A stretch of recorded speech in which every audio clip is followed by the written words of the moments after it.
dalam saya bekerja biasanya saya tuh pertama mencoba memberikan extra mile, itu yang saya selalu Oke, coba. jadi artinya nggak hitung-hitungan. Nggak hitung-hitungan, itu benar, itu benar. Jadi misalnya saya udah apa namanya katakanlah saya diminta selesaikan seminggu, itu saya berusaha untuk lebih cepat dari seminggu, gitu. Sehingga saya punya waktu juga untuk memberikan hal yang lebih.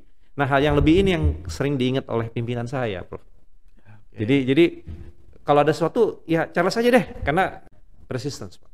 Persisten, Jangan gampang pantang nyerah. menyerah ya, pantang menyerah. Itu yang menjadi ini. Karena kebetulan saya kan juga dilahirkan dari keluarga yang ekonominya di bawah. Ya, gitu. sederhana lah gitu. Ya, Sederhana. kemudian saya anak pertama, jadi mau nggak mau ya dalam kehidupan itu saya harus menjadi role model buat adik-adik saya. Bapak kan tadi kira berapa? 7 tahunan ya? 7 tahunan. Tapi kemarin dapat penghargaan apa itu, Pak? Nah, itu. ini Pak, ini apa Nah, ini? ini juga cerita menarik. Jadi saya melakukan semacam inovasi lah di PT Pos ya. Karena PT Pos itu kan selama ini punya, PT Pos ini kan raksasa tidur istilahnya ya. Dan kita punya PR bagaimana mentransformasi PT Pos ini. Nah, salah satu yang sangat kita lihat postur finance-nya tuh overhead-nya tinggi sekali, terutama di karyawan ya. Nah, waktu itu saya lihat, setelah itu saya berpikir, saya mengajukan suatu ide untuk satu, coba kita ubah deh dari model fixed cost ke variable cost. Nah, kemudian kedua, market berubah nih, minta di pick up. Kenapa saya nggak minta buat tim pick up nih? Betul. Ketiga, ini ada peluang membangun mitra sehingga membuka lapangan kerja. Advice jangan cari jabatan sebenarnya saya peroleh waktu pertama kali saya ditunjuk menjadi Kepala Wilayah Indonesia Timur, Prof. Oleh Pak Iwaswaka, waktu itu di Rut PT Satrindo, dia pernah di Rut Jasindo, dia juga pengajar di UI, profesor di UI di bidang akuntansi. Dan saya setuju itu, Pak. Ya. Dia bilang sama saya, Pak Charles, jangan mengabdi sama jabatan ya. Ya, itu pesannya dia. Saya ingat tuh sampai sekarang, termasuk orang yang saya selalu ingat sebagai atasan saya, karena saya waktu dipanggil, dia kan di Rut, panggil, jangan dari pejabatan ya, pokoknya kerja yang baik, jangan pikirkan jabatan. Gitu. Karena itu akan datang dengan sendirinya. Datang dengan sendirinya. Dan itu saya pakai terus. Akhirnya apa? Jadi nggak stres juga, Prof. Nggak kerja aja gitu loh. Kerja maksimum udah hasil maksimum, kan gitu ya. Teman-teman sekalian, channel ini dibuat untuk Anda, untuk kita bersama, supaya kita bisa sama-sama sukses. Kita belajar dari pengalaman orang lain, orang yang telah berhasil mencapai sesuatu, orang yang telah berhasil melewati sesuatu rintangan, tantangan, peluang, mendapatkannya, ya. Kita maju bersama-sama. Yuk kita simak dengan baik channel ini. Jumpa lagi teman-teman, sahabat kita di community 30 Minute to Success. Hari ini kita beruntung ya kedatangan seorang tamu yang sudah terbukti lah ya, terbukti perjuangannya begitu ya, dan bisa mencapai suatu posisi yang boleh dibanggakan lah gitu ya. Dan nama beliau ini adalah Pak Charles Sitorus ya, sebagai salah satu direktur di PT Pos Indonesia, Pak ya. Betul Pak. Nah, Pak Charles, Bapak saya lihat nih punya kuliah juga S3 gitu, Pak ya. Kemudian ada posisi juga sebagai direktur PT Pos, Pak. Ini kan capaiannya nggak gampang ya. Pada saat sama keluarga juga saya lihat ya mantap lah kan gitu ya. Nah, mungkin boleh nih Pak Charles cita-cita sedikit, Pak. Kira-kira apa sih Pak yang membuat Bapak bisa, katakanlah kita lihat dulu Pak ya dari sini mencapai suatu posisi yang penuh amanah gitu Pak ya. Karena kan mau melayani rakyat Indonesia nih Pak gitu ya. Betul. Ya, dan tujuan utamanya kan bukan untung tapi harus surplus kan gitu Pak ya. Di BUMN harus surplus ya, bukan untung. Ya, karena kalau nggak surplus kan bahaya, tapi nggak cari untung gitu Pak ya, tapi bersih surplus gitu. Nah, kira-kira apa nih Pak, apakah dari awalnya Bapak memang punya cita-cita itu, atau memang apa sih Pak yang membuat Bapak bisa seperti itu? Ya, silakan Pak. Baik, terima kasih Pak Profitis ya, teman-teman community 3 menit to success ya.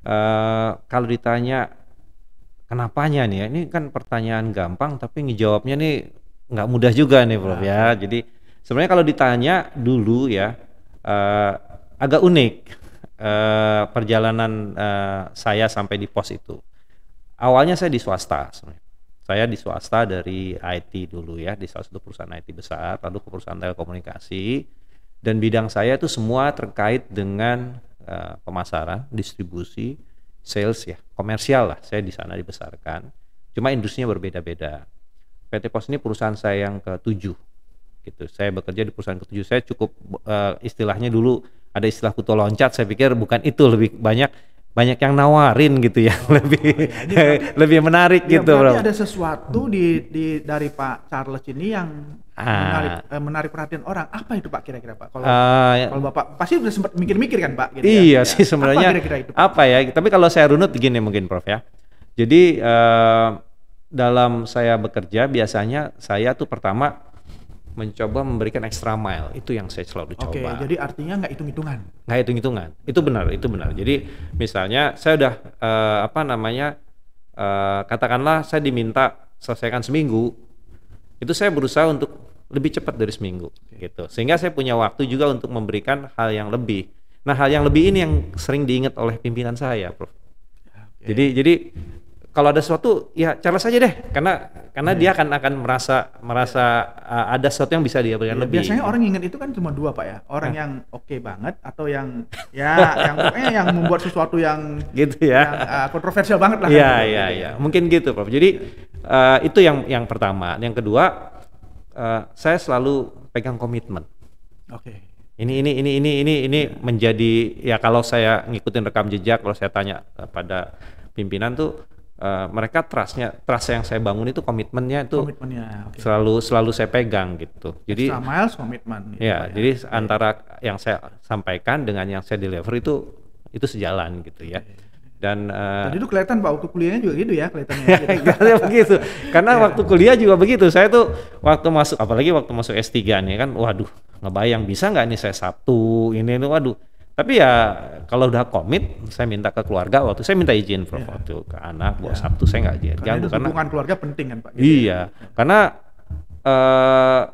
nggak mudahnya kenapa? Karena Sabtu kan. Betul. Dan kemudian saya masuk S3-nya udah umur 53 gitu saat itu. Jadi udah kalau dalam ukuran sekarang mungkin udah agak late kali ya, tapi ini satu hal yang positif Pak. Artinya buat teman-teman community 30 Minutes to Success ini Pak ya. Artinya kan belajar itu nggak kenal waktu Pak. Oh ya, kalau itu kan? ya. Jadi artinya ya Pak Charles ini lifelong learner lah kan gitu Pak ya. Jadi tadi udah punya extra miles, komitmen, kemudian juga lifelong learner Pak. Jadi apalagi nih Pak kira-kira? Nah, ini galingnya kadang-kadang nggak bisa langsung Pak. Dalam nih ya. Jadi memang lifelong learner itu sebenarnya lebih ke arah saya sering baca, sering tanya sama yang lebih dulu, yang lebih pintar gitu ya.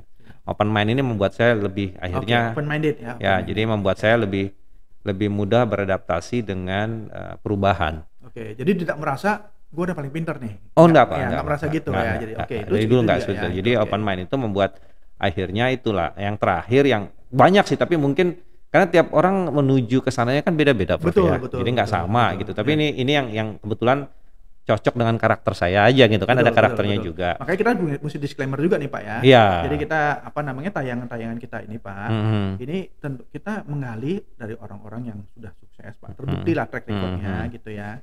Karena sukses itu tidak harus jadi konglomerat Pak. Ya sukses itu perjalanan. Betul. Kan gitu ya. Journey kan, Bapak sudah sampai journey tertentu, kita ingin sharing nih ke teman-teman di community 30 Minutes to Success ini. Nah tapi balik lagi ke mereka gitu kan gitu ya. Nah tapi at least mereka tahu nih kalau kita mau ke sana ada batu sandungannya ini kita mengatasinya dengan begini-gini gitu loh Pak. Betul. Nah, ya kita balik lagi nih Pak. Tadi yang tadi tambahan nih ya. Jadi nah kalau yang terakhir karena kebetulan sesuai dengan karakter saya, persistence Pak. Persistence. Pantang menyerah ya, pantang menyerah. Itu yang menjadi ini. Karena kebetulan saya kan juga dilahirkan dari keluarga yang ekonominya di bawah. Ya gitu. Sederhana lah gitu. Kemudian saya anak pertama, jadi mau nggak mau ya dalam kehidupan itu saya harus menjadi role model buat adik-adik saya. Betul. Sehingga persisten itu penting, nggak gampang menyerah gitu ya. Modal kuliah juga dulu kan pas-pasan Prof. Lagi S1, jadi harus bisa survive gitu ya. Bahkan waktu dulu kuliah pun selain mengandalkan beasiswa, saya juga ngajar di beberapa tempat gitu untuk nambah ngasih les gitu, karena memang kan terbatas sekali. Jadi persisten itu penting. Saya pikir poin-poin besarnya itu Prof. Jadi tapi gini Pak, kan Bapak kan untuk mencapai itu kan di swasta kan udah bisa nih Pak ya. Artinya kan Ya, kalau dari sisi duit, misalnya gitu Pak ya, kalau ya, itu amin. Itu tujuannya kan udah bersyukur kan Pak, kan gitu ya Pak ya.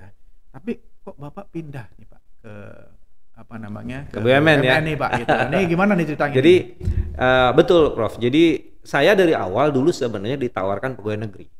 Waktu itu saya masih ingat Dirjen Perindustrian Pak Sotion Arjanggi melihat saya, karena saya juga aktif di organisasi, saya juga ketua senat, kemudian juga di forum mahasiswa agroindustri saya juga ketua bidang pembinaan organisasinya. Waktu Pak Sotion itu Dirjen dulu tahun berapa, ketemu saya, dia menawarkan saya untuk jadi pegawai negeri di Departemen Perindustrian. Tapi saya waktu itu termasuk person ya, saya nggak tahu kenapa nggak pengen jadi pegawai negeri waktu itu. Saya tuh Pak Prof ya. Lalu setelah itu saya akhirnya ke swasta kan.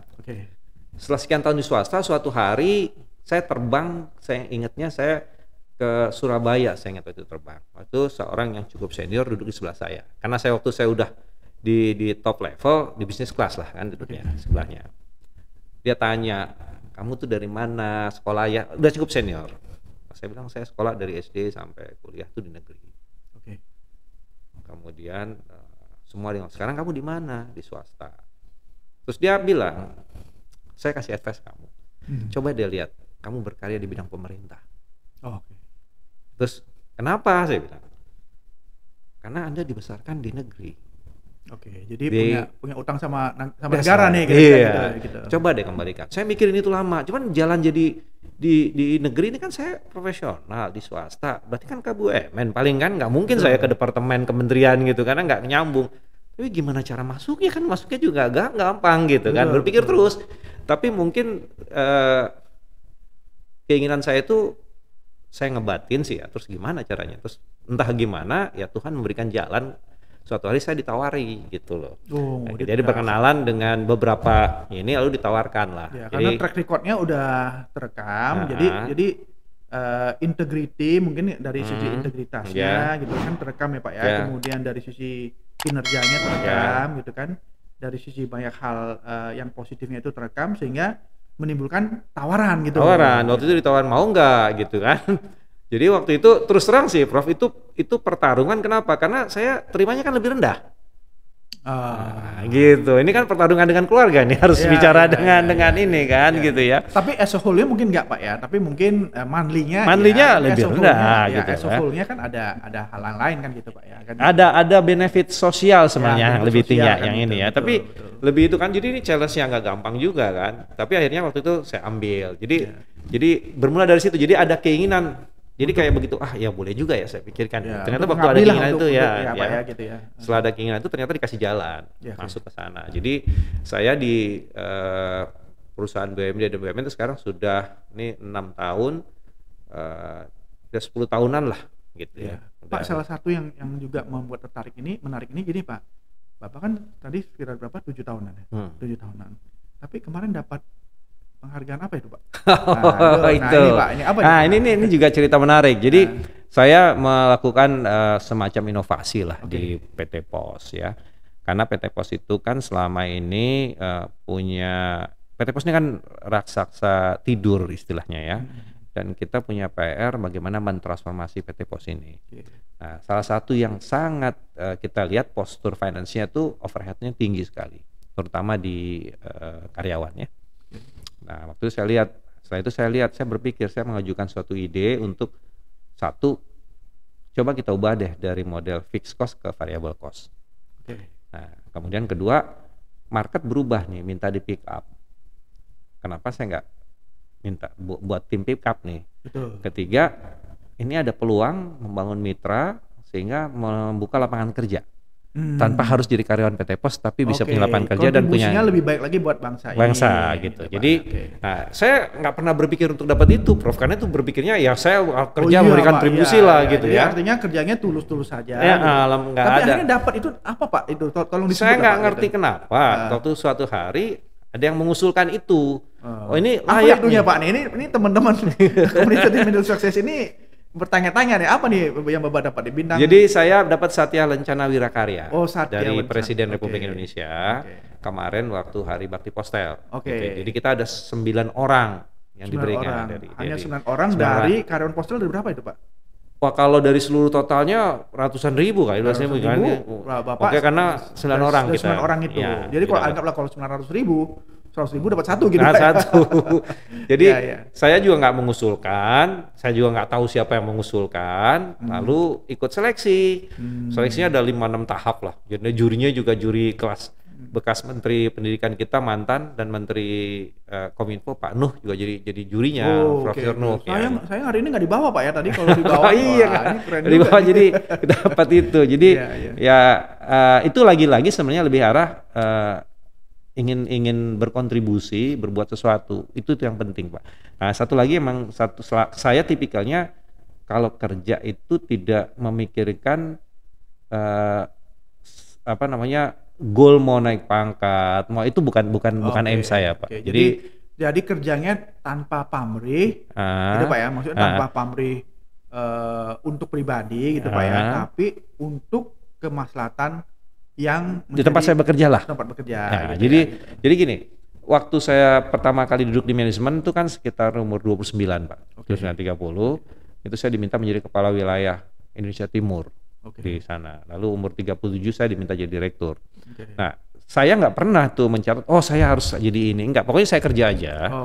Nanti ya kalau dilihat ya bagus, nggak ini itu aja sih konsepnya. Sampai hari ini pun begitu. Jadi teman-teman community 30 Minutes to Success ini ya, kalau Anda mau kita belajar dari Pak Charles ya, kalau kita lakukan sesuatu itu lakukan yang terbaik ya, karena alam ini ya Tuhan itu punya jalannya tersendiri untuk menilai kita.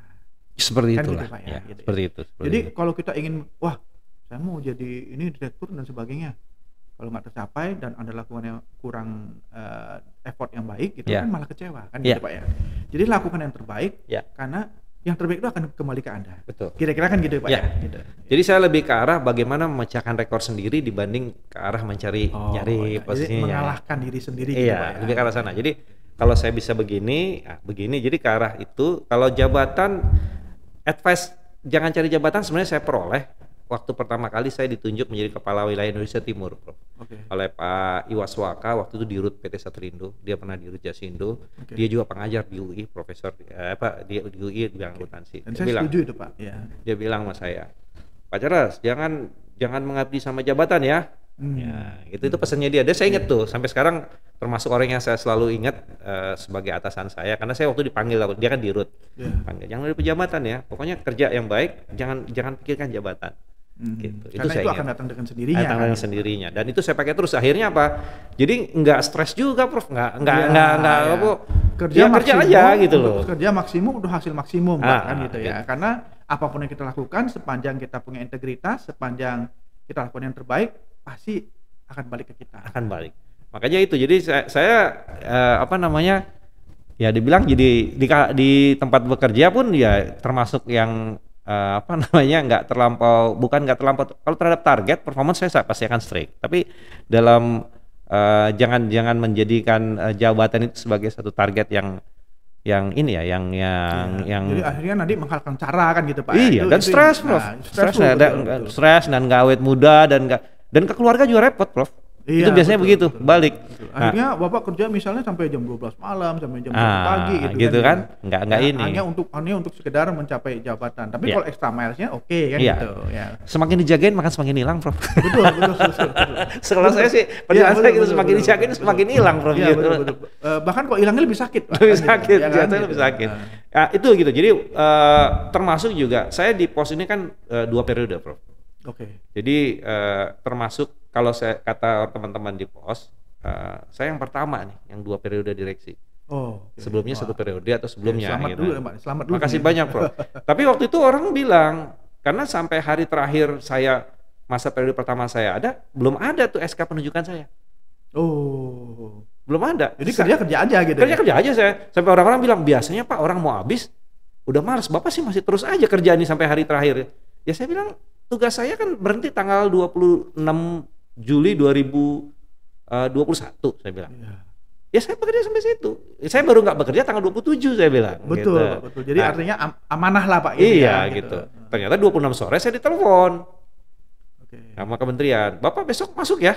loh kan saya besok selesai, enggak Bapak diperpanjang, cuma SK-nya besok dikasih gitu. Jadi buat saya kan beda-beda lah setiap orang ya, tapi buat saya pengalaman itu membuat saya jadi lebih ringan sih sebenarnya, Prof. Ya kalau udah habis besok ya udah saya besok ya kita pikirkan lagi bagaimana caranya. Waktu itu saya udah siap-siap nih sama nyonya, udahlah besok kan udah nggak ini, sebulan kita ya kemana yang bisa jalan dulu lah, karena selama ini udah siap-siap sih, tapi begitu ditelepon 26 sore ya lanjut nih kita bilang gitu. Tapi seperti itu sih, Prof. Nah, jadi itu menarik Pak. Tadi ada nyangkut nyonya Pak ya gitu ya. Kalau tadi dari sisi Pak Charles-nya kan udah banyak tuh ya Pak ya. Jadi kerjanya extra mile, kemudian perseverance, ya kan, kemudian ya macam-macam lagi, kemudian salah satunya inovatif tadi Pak ya gitu ya gitu. Nah, terus kemudian pertanyaan berikutnya, ini peran keluarga kan penting nih Pak. Ya. Nah, kan gitu ya. Dan sepanjang yang saya amati gitu ya, Pak Charles kan dari sisi karirnya oke, keluarganya juga kan oke lah kan gitu Pak ya gitu ya. Nah, gimana nih Pak? Nanti dan juga nih karena waktu kita singkat Pak ya gitu ya. Jadi orang sukses itu kan nggak harus selalu mencapai sesuatu yang materi saja, jabatan saja Pak, tapi di keluarga dan juga pendidikan tadi Pak. Nah, ini karena waktu kita singkat gitu Pak ya. Boleh ini dulu Pak nih, keluarga nih gimana nih cara nanganinnya nih Pak supaya ya posisinya aman, keluarga juga aman gitu Pak kan gitu. Nah, ini. Jadi mengenai ya keluarga ya pasti ada pasang surut ya, tapi keluarga itu awalnya memang mendukung banget ya, karena waktu saya married dengan istri saya, memang kita berdua berkomit istri saya nggak akan full time bekerja. Dia juga pernah jadi dosen, ngajar ya. Tapi setelah anak-anak saya mulai remaja, dia berhenti lah. Jadi lebih ke arah ya. Jadi kita udah sepakat nih. Jadi pokoknya gini, saya income saya sekian. Ya. Kita sepakat, pokoknya kamu nggak full time ya kerja gitu. Karena waktu itu saya membayangkan bahwa yang dihadapi anak-anak saya ini pasti akan lebih sulit dibanding yang saya hadapi dulu. Perkembangan saya udah ngebayangin sih waktu karena itu. Makin kompleks kan. Makin kompleks gitu kan. Udahlah sepakat mau nggak, tapi dengan income sekian kita cukupkanlah hidup kita gitu ya. Dan dia setuju. Jadi support itu penuh buat saya itu sangat berarti karena dia setuju untuk itu kan. Ya kamu kelolalah keuangan itu dengan baik seperti apa kan. Udah itu, jadi support itu terus dilakukan. Jadi kalau saya lagi keluar kota pun, lagi ada kerjaan itu dilakukan, dan dia cukup mendidik anak saya karena anak saya dua-duanya ya kalau di Indonesia dua-duanya di negeri ya gitu, artinya dua-duanya tidak merepotkan dari kecil sampai besar. Kalau sekolahnya belajar juga karena memang peran istri saya di situ kuat sekali terhadap mereka. Nah, yang satu sekarang sudah bekerja di salah satu menjadi PR di salah satu marketplace besar. Yang nomor 2 kuliah di salah satu perguruan tinggi di Jogja gitu. Jadi dua-duanya dan saya nggak sulit sih Prof untuk ini mereka. Karena ibunya juga kan mantan guru Pak ya. Jadi how to handle apa namanya ya anak-anak itu dia tahu gitu. Jadi artinya memang keberhasilan Pak Charles ini juga karena komitmen Pak Charles juga bersama ibu tadi bersama istri tadi betul, Prof. Untuk membina itu seperti apa, itu kan ada komitmennya Pak ya gitu ya. Dan Bapak memenuhi komitmen tersebut kan. Betul. Gitu. Nah kalau ke anak-anak saya tuh kalau udah janji saya nggak pernah ingkar. Jadi kalau udah saya janji saya akan datang sini gitu ya. Nah kecuali urusannya dulu kementerian misalnya ya, itu mereka bisa. Tapi kalau urusan di luar itu saya akan penuhi janji. Ya, kalau alasan kan bisa 1001, tapi Bapak tidak gunakan itu kan gitu ya. Itu saya penuhi kalau anak-anak. Jadi akhirnya kita menjadi role model. Termasuk kenapa sih akhirnya saya ngambil S3 dok? Nah itu karena memang saya mau nunjukin ke anak-anak saya. Bapak ini udah tua pun masih sekolah. Yuk kamu juga sekolah gitu ya. Akhirnya tuh tertantang mereka. Yang nomor 1 sekarang lagi nyari S2.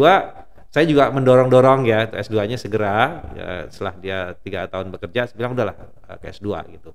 Karena memang saya dari awal tidak mengarahkan S1 anak-anak saya di luar. Itu dari awal kita pengen di S1 di sini matang. S2 silahkan. Tapi waktu mau keluar kemarin karena kondisi pandemi begini, saya bilang jangan nunggu deh, udah kamu ambil S2 nanti S3-nya aja deh, dipikirin bagaimana caranya gitu kan. Tapi itu sih sebenarnya lebih ke arah sana. Tapi di luar itu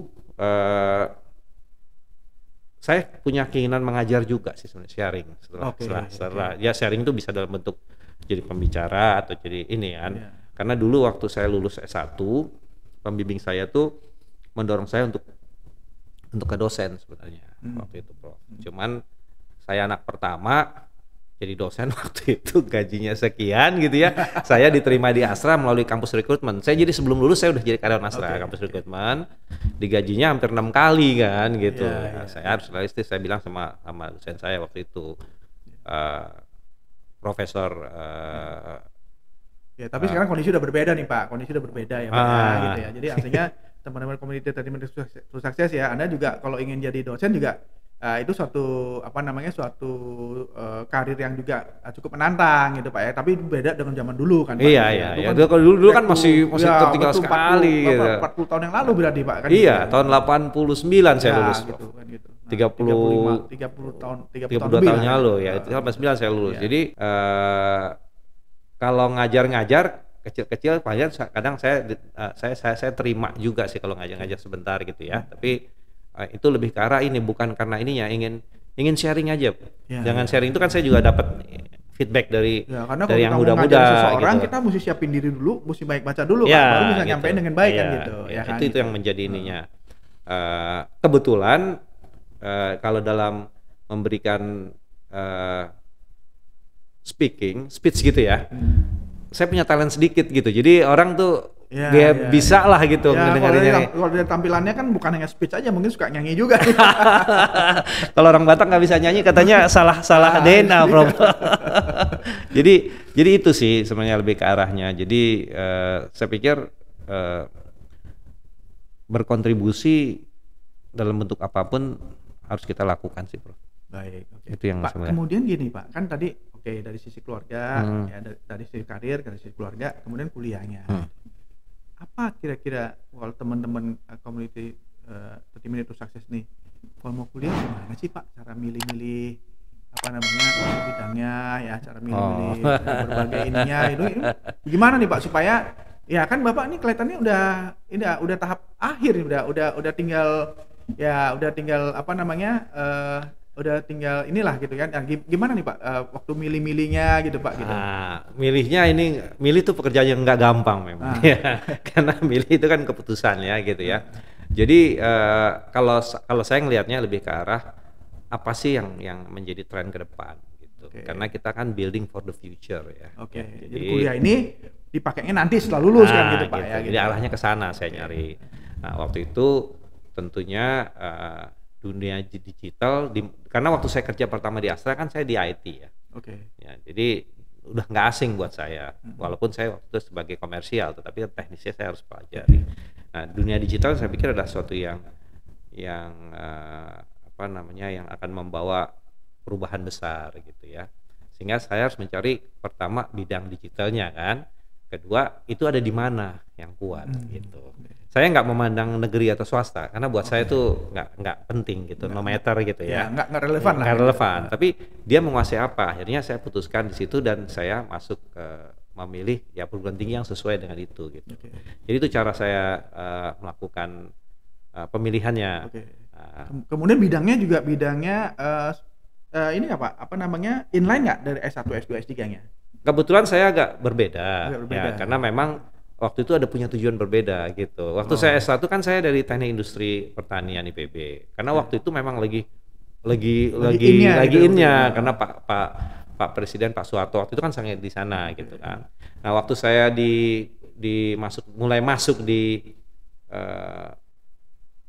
pemerintahan dalam bentuk badan usaha, saya milih administrasi karena di sana hal itu yang menjadi hal yang penting. Kan itu pokoknya kan di situ kan. Jadi bagaimana karena GCG-nya saya harus tahu persis gitu kan, bagaimana. Jadi saya ngambil ke arah sana. Jadi agak lompat-lompat jadinya tapi how to run and control the business lah gitu. Karena memang suasana itu yang saya butuhkan gitu itu. Nah, waktu saya di S3, saya pikir setelah bicara ini ke arah karena saya udah di general management juga.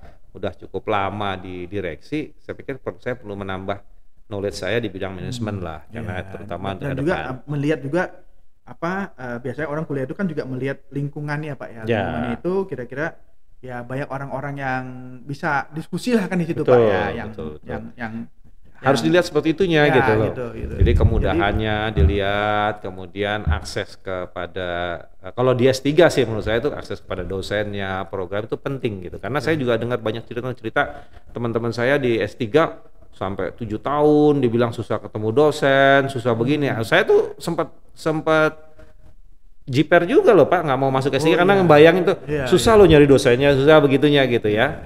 Tapi waktu saya pilih perguruan tinggi yang saya ikut itu ternyata nggak seperti itu gitu. Itu membuat saya akhirnya lebih semangat lagi, dan akhirnya saya udah menjelang akhir nih, nggak terasa ternyata udah menjelang akhir aja nih. Waduh, dicoba jalanin gitu Prof. Tapi saya melihat itu traitsnya Pak ya, apa namanya perjalanannya itu Pak ya. Yang Bapak sebutkan pertama tadi itu Bapak bawa terus Pak di keluarga dan juga di kuliahnya Pak ya. Terus. Jadi yang tadi pertama itu yang Bapak bilang kalau bekerja itu extra miles, kuliah juga extra miles nih Pak ya gitu ya. Terus kemudian kalau kerja itu perseverance gitu ya misalnya gitu ya. Terus kemudian kalau kerja itu nggak utamakan, tapi yang penting maksimumnya gitu. Hasilnya tadi kan pasti mengalahkan rekor sendiri kayak gitu. Diri sendiri gitu Pak. Itu dan semua tadi yang teman-teman community 30 Minutes to Success itu tetap konsisten dijalankan. Walaupun di keluarga maupun di pekerjaan maupun di sekolahnya gitu. Iya betul. Ya, gitu. Itu saya lakukan terus Prof. Jadi karena kayak misalnya selama saya di S3 itu saya mengusahakan sehari ya 30 menit tanpa sejam itu buka-buka entah buku, entah jurnal, entah apa yang kaitannya dengan kuliah. Pak, dari tadi kita cerita kan yang bagus-bagus terus nih Pak. Ya, tapi dalam hidup ini kan pasti ada sesuatu yang kita. Nah, apa itu Pak yang membuat Bapak waktu itu agak down tapi ini berhasil juga dibereskan Pak. Nah, apa ini Pak tips deh ini sebelum kita akhiri 30 menit ini Pak gitu. Memang perjalanan kan nggak naik terus ya. Pas saya turun. Waktu saya sempat memutuskan untuk ini Prof, mau melakukan usaha sendiri. Gitu. Dan saya fail sebenarnya. Jadi saya menilai bahwa saya nggak cocok untuk buka usaha sendiri gitu. Jadi artinya you know what is fit for you lah kan gitu Pak gitu ya. Jadi don't push yourself too hard gitu. If it's not your field. Knowing yourself itu penting sebenarnya. Bukan melihat ke orang banyak lain sukses seperti Ana, tapi sebenarnya sukses buat saya adalah saya gitu. Saya gitu. Jadi lebih enak. Lagi sukses itu perjalanan Pak. Kan gitu ya. Who knows after that you have the connection ya kan, you have the ini mungkin bisa cerita beda gitu. Gitu Pak ya. Baik, Baik, begitu teman-teman Community 30 Minutes to Success, kita sudah mendengar banyak dari Pak Charles Sitorus ya, Direktur di PT Pos Indonesia ya. Terima kasih Pak atas kehadirannya. Terima kasih teman-teman semua Prof juga terima kasih untuk sharingnya. Bapak selalu sehat Pak ya, kita semua selalu sehat gitu Bapak ya. juga sehat. Kita semua sukses ke depan gitu ya. Teman-teman tentunya bisa mengambil hikmah yang kita bicarakan hari ini ya. Terima kasih Pak Charles. Terima kasih Prof. Jumpa lagi kita kawan-kawan Community 30 Minutes to Success. Sukses untuk Anda semua. Tentunya betul, gitu ya. Betul. Jadi itu dari sisi bidangnya Pak ya. Tapi saya juga